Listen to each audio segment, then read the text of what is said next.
welcome to the episode of the Chatterjack Podcast. I'm joined today by 3 fabulous guests, and I'm going to go straight into intros. I'm going to start with you, Tom. Thank you. I'm Tom Scaife. So I'm a partner with a professional services business called Knight. I'm Melody. I'm a student at the Energy Coast UTC. I'm Dawson. I'm also a student at Energy Coast UTC. Thanks so much for joining me this morning, guys. So I'm going to let you dive straight into your questions. So I think you might be in for a bit of a grilling here, Tom. So bring it on. So my first question is, how did you get into your career, and what has been the hardest part of getting to where you are now? How did I get in? It's a relatively long story, I suppose. I always, I think, sort of fancied being a lawyer. So when you're at school and you're kind of kicking around what it is you might be. Yeah, I remember particularly my head teacher when I was at secondary school saying, "You are so argumentative, you would make a great barrister."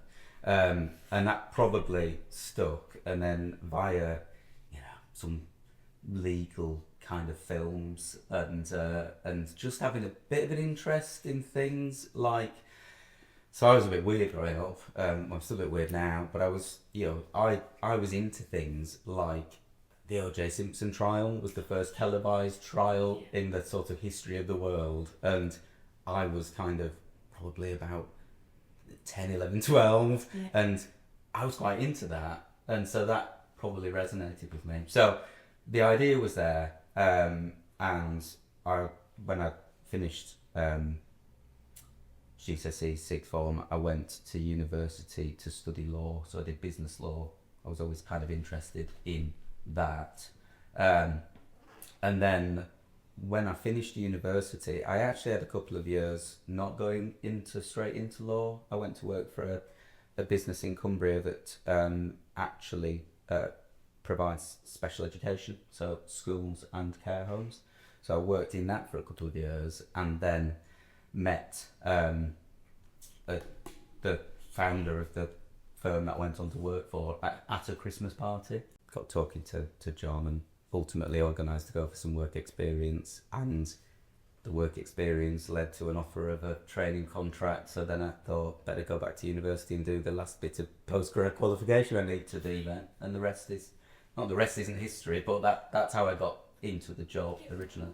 It's hard work being a lawyer. Your clients are demanding, and quite rightly so, but that's actually you get a real sense of satisfaction in meeting those demands. So I wouldn't actually say there's been any part of it, the journey, that's been really, really hard. And maybe I've been lucky in that sense, or maybe I've just been ignorant to the difficult bits. I don't know, but there's challenges along the way.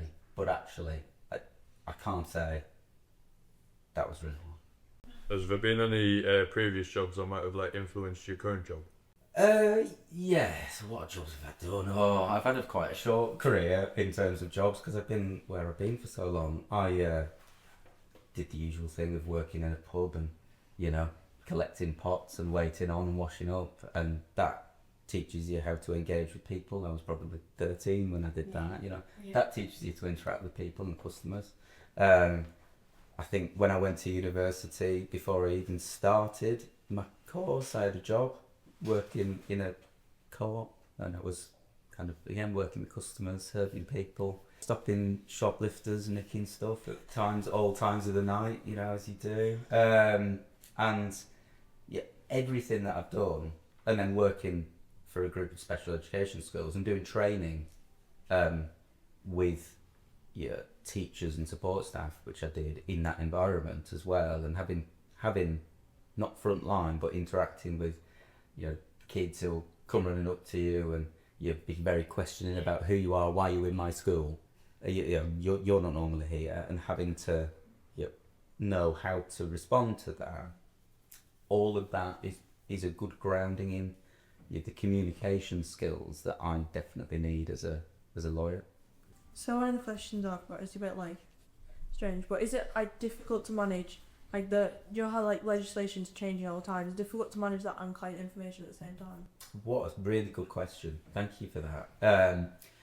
It's So I do employment law. There's different types of law. Employment law is one of the fastest moving because every day there are decisions that are made in like an employment tribunal and the appeal tribunal, and they all filter down into the advice that I have to give. So it's always changing. The good thing is there's decent sources of information. It's quite easy to get access to it now. You know, if you kind of go back 50 years, it would have been quite difficult to have that information to hand, but it's delivered to my inbox now straight away. So the discipline is making the time to read and stay on top of that, and obviously whilst answering client queries, you know, helping train colleagues, you know, supervising colleagues to kind of do the same thing. But that's, you know, I would, if I had to give advice, and I do say this to colleagues and those starting out their career in law, particularly employment law, never stop taking the time to learn and understand what it is that you actually do, especially if you are providing a service to clients. Because the moment that you think, right, I know it now, I don't need to keep on top of it, you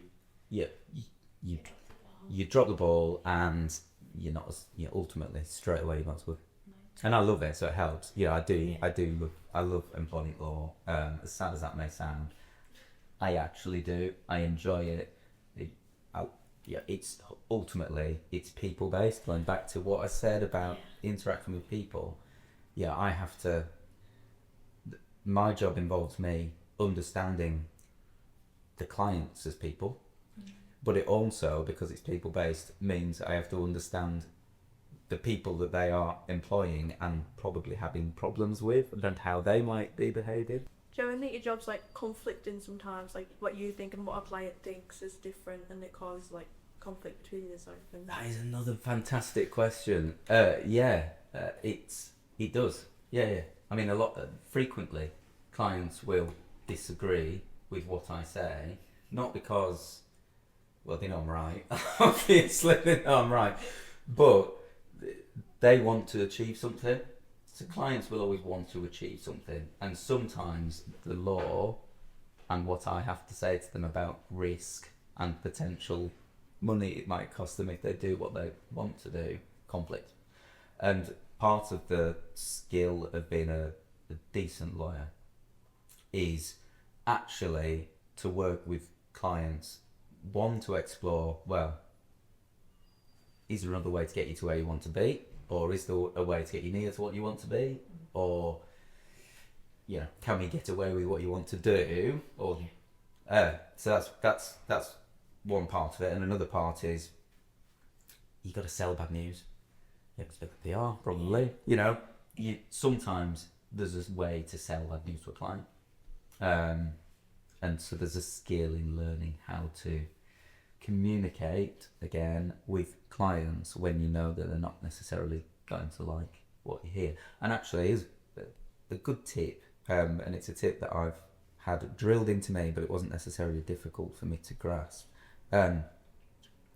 People hide behind email or messages or whatever. People hide behind that. Pick up the phone and deliver bad news. Either in person and go and see them, or deliver it over the phone, speak to them, because bad news always translates worse over email.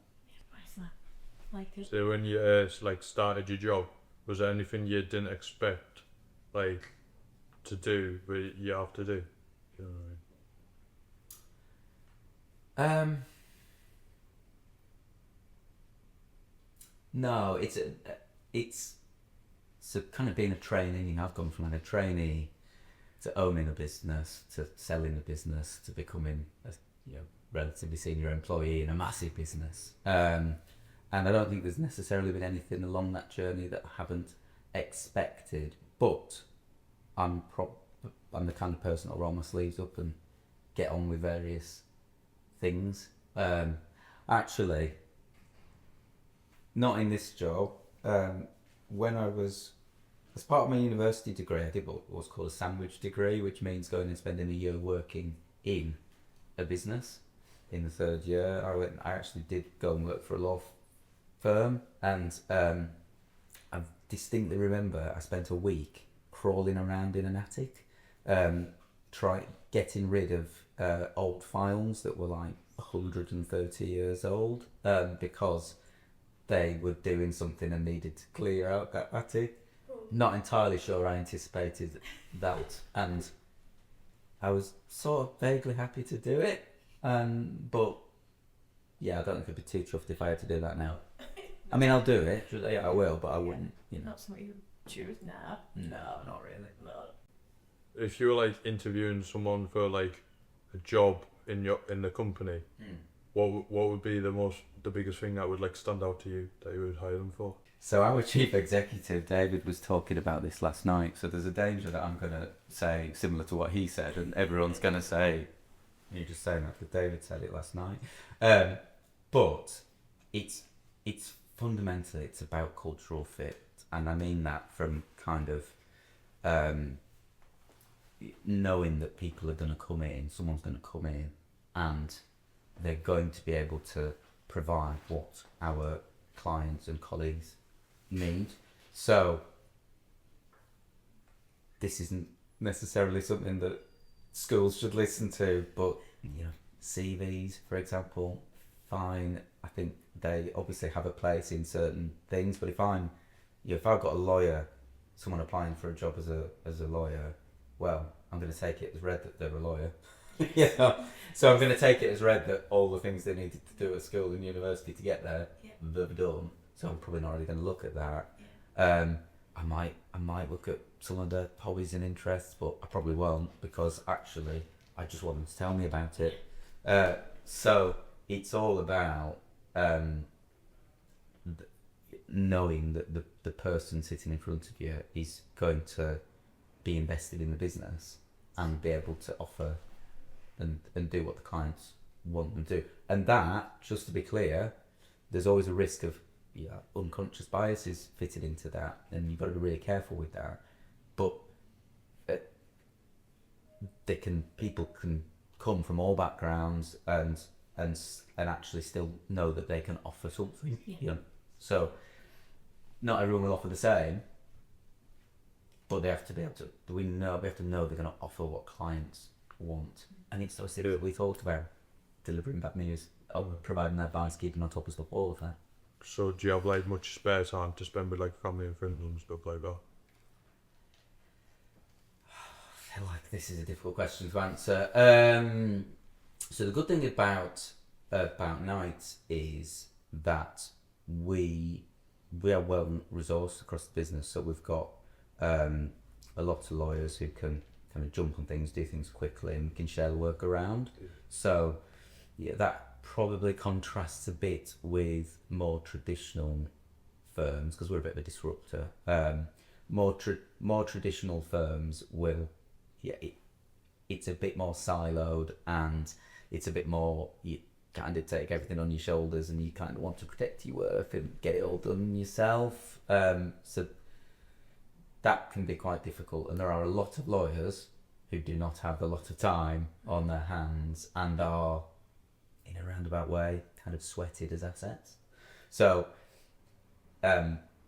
both now and before we sold our business, actually we would probably run more as a business than a law firm, traditional law firm, which means that mostly the work-life balance was better than it might be for some in the industry. So and actually, look, I love my job. I throw everything at it.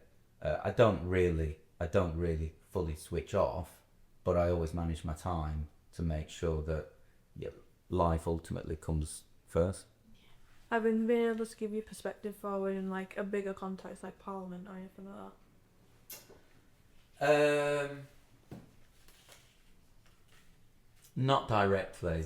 No, I mean, I always kind of involved myself in things, like I've been involved in the business cluster now for the best part of 10 years, and there's various things that I'll chip into that will feed into a bit of lobbying on that. But no, I'm not too much of a vigilante, direct action sort of person. So no, I won't. I was once involved in a protest in France, but I just got swept up in that. I don't really know what they were talking about, or why they were throwing rocks at the Parliament buildings, but I was sort of caught up in that one. Sounds like the French at all. Well, yeah, all right, yeah, but that's as close as I've got, and I've got no idea what actually they were protesting about. What qualifications do you need to like be a lawyer? Like, do you have to go to university, or can you go from like college or something? There's different routes now. So again, I don't actually have to deal with this now. So what I'm about to say may not be entirely accurate. Yeah, historically, you used to have to go to university. You either needed a qualifying law degree or a converting degree, and then you need to do a postgraduate or the LPC.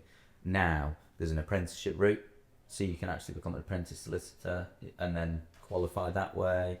There's if you've been to university and got a degree, there's something called SQE, which effectively is on-the-job training as well. So there's different routes, and look, and there's legal firms in Cumbria I know that have taken on solicitor apprentices, and it's quite a long journey, but you're in a job straight away. You're learning and doing, and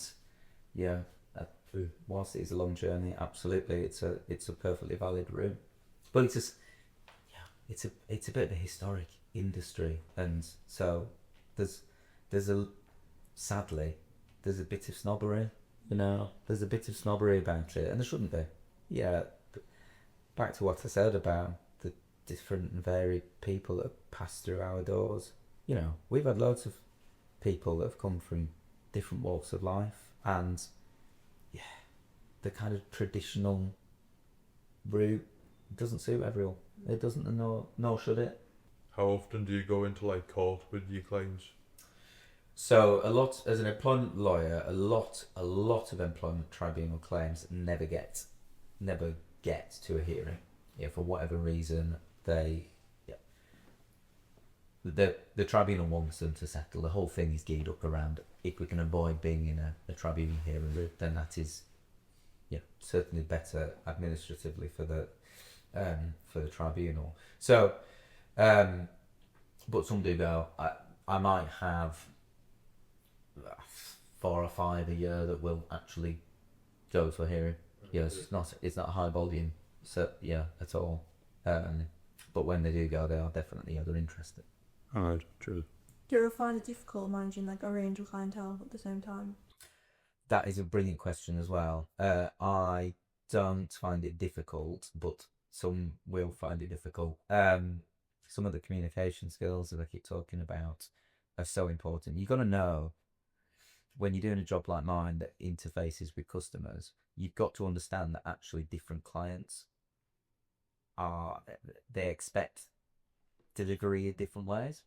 So I put quite a bit of stock on learning about my clients and learning quite their appetite to risk, and learning some of my clients are very serious and some of my clients are less serious. So I can actually have a bit of a laugh with some of them, and I might open up a little bit and tell them a bit more about my personal life and just have that kind of relationship with them. Some of them I know they're not interested in that. They want me to tell them the law, tell them the risk, and get off the phone.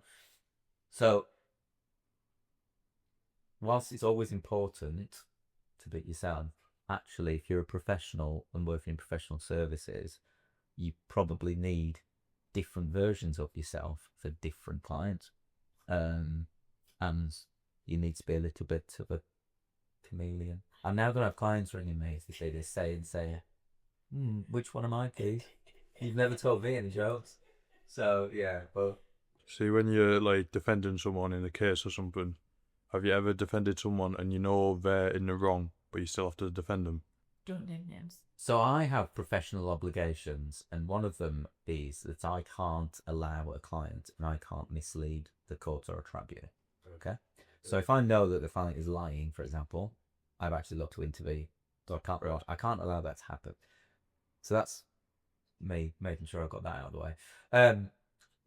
Are there times when I know a client has acted in what I would consider not the best way? For example, they might have done something discriminatory that doesn't necessarily align with my values. Yeah, absolutely. Yeah, and my job is to put that aside because doesn't really matter what I think. And help them without lying or misleading anyone. Help them put their best foot forward and defend those claims. Typically, because with those types of claims is, your clients behave abominably. You help them put their best foot forward, and those are the ones that you tend to settle. And as awful as this may sound, but it is my job and I do love it, there is actually a sense of professional satisfaction when you can turn those situations into a good result for a client. The flip side of that is, that they're probably on the wrong side of history on it, and there's someone on the other side of that that's probably lost them. But that is the job. That is what that's what I'm paid to do. But what I would say is actually most of the time, I think a lot of clients are on the right side of stuff. It's not often actually that I've had to dig clients out of situations where they're absolutely 100% discriminated, because there's always two sides to a story. Yeah, cheers. Do you ever feel like sometimes the professionalism lacks in the job? Like some people will cast you as a lawyer for being really petty or something. Like that's not actually that serious. I deal with a lot of employment claims. Some of them, I mainly for employers, so they're on the receiving end really. They're in it. They have to defend the claim. They don't get to choose whether to drop it. You need the other side to do that. Yes, a lot of them are fairly petty. What I would say is petty, but the person on the other side of it won't see that. It's their life. The issues that they are bringing mainly. Some claimants are trying it on. They are trying to just get some money out of it in simple terms. That they're just trying it on. But most claimants believe, it is their truth. They believe they've been discriminated against, or they believe they've been harassed or unfairly dismissed, whatever it may be. So, the fact that I probably know that the claim doesn't have any real merit, and actually they're barking well at the wrong tree, they don't know that, and they're not legally qualified, and they feel hard done by, so they bring the claim. And those are the ones that it's a bit frustrating for clients, because they've got me saying, well, there's nothing in this, and actually we should drop it. And one of the good things about being, living in the country that we live in, is that we've got a justice system, both criminal and civil, where people have the ability to, if they think they've been wronged, to actually do something about it. And that is so important. So I wouldn't swap it. I wouldn't swap it for a situation where people can't bring claims. Have you ever had a client who you know personally, and you've defended them, and how did that feel when you did it, if you have? Yeah, I've yes, I've done that. And it's quite difficult in some ways, and in other ways, you can throw yourself into it a lot. So, well, no more than any other client, actually. I mean, I throw myself into whatever it is I'm doing for a client. I throw myself into it because it's my job to do the best for them. When there's a bit of a personal element to it, you've got to just check yourself to make sure that you're not allowing any emotions to get in the way of doing a good job. And I'm probably quite good. I'm quite good at that because I can be fairly dispassionate about things, even if it's personal. Yeah, totally objective, and that's even in my own life. Applying that to myself, I can, the trials and tribulations that I've been through in my own life, I kind of have the ability to almost take a step out of my own body and look at it from the outside and think, if I just stay in the emotion of this, then this doesn't end very well. So if I can actually just step away from it and, yeah.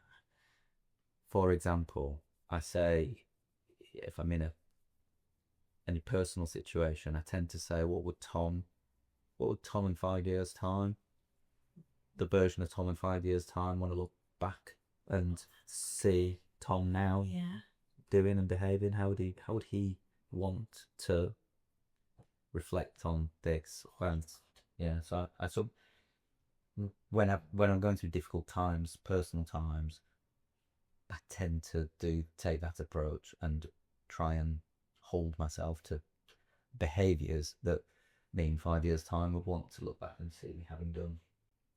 Do you always have to be like really intelligent to be a lawyer, or could you just know the basics just to become it? Don't know whether you were sort of implying that you think I'm intelligent or not, but I academically at school, I was where I wanted to be. I could, top score in exams. Yeah. But I didn't often want to be. Yeah. I was challenging, really difficult at school. Kind of feel a bit guilty about the way I behaved at school on behalf of my teachers and things. And things like mock exams, couldn't get excited about it. Yeah, disruptive. Still disruptive. I had one. I said I wasn't a vigilante, didn't I? But actually, do you know what? I had a situation at secondary school. Sort of bringing me back now. I had a situation at GCSEs, and I went to quite a small school. I went to a school in Coniston. So you're in the Lakes, small school, 260 odd pupils in secondary school, and this was like the late 90s, and everything. The world obviously, didn't really have the internet, but the world was obviously moving towards IT around computers. And I was in a school where they decided, having offered it, that they couldn't offer IT as a GCSE, and everyone had to do like woodwork or design and technology or whatever it is that it's called now. I don't know what it's called, and I was really hacked off about that. Yeah. So my reaction to that as a 15-year-old or whatever I was to say, no, that was a bad decision, and you can have ungraded on your report and explain it to the council. So I sat there for 2 years and I just protested. So my report for that said, Tom tells me that he's got absolutely no interest in this subject, and therefore I can't grade him for effort or attainment. So that's what that one said. Others would have said I was a bit disruptive, but then some subjects I was really engaged in, and they would have been really, really, really positive. So to the extent teachers discussed things amongst themselves, I can well imagine that you would have some saying, that Tom Scaife, and others saying, really? I think he's really nice and really pleasant. So if I was engaged and I was interested, then I was really good. But if I was disengaged and bored, I tended to act up. So we do have a closing tradition on the Chatterjack Pod, so we are going to spin the wheel. What will defending someone? Who's your favourite sports star? So I'm a huge Formula One fan. Okay. And I did say I don't necessarily answer questions normally. So I can't tell you. I can't say who my favourite sports star is, but I can tell you that Formula One. Anybody that has put the dedication into becoming Formula One world champion or multiple Formula One world champion, all of them are worthy of respect. And because there's only currently 20 drivers, and to be the number one is quite incredible. So various Formula One stars have kind of piqued my interest over the years. Lewis Hamilton, Michael Schumacher, so I can't reduce it down to one, because there's far too many, but certainly the dedication required to be at the peak of that sport or any sport. Really. Thanks so much for joining us for this episode of the Chatterjack Pod. Thanks so much for the brilliant guests that we've had on today, and we will see you soon. Thank you.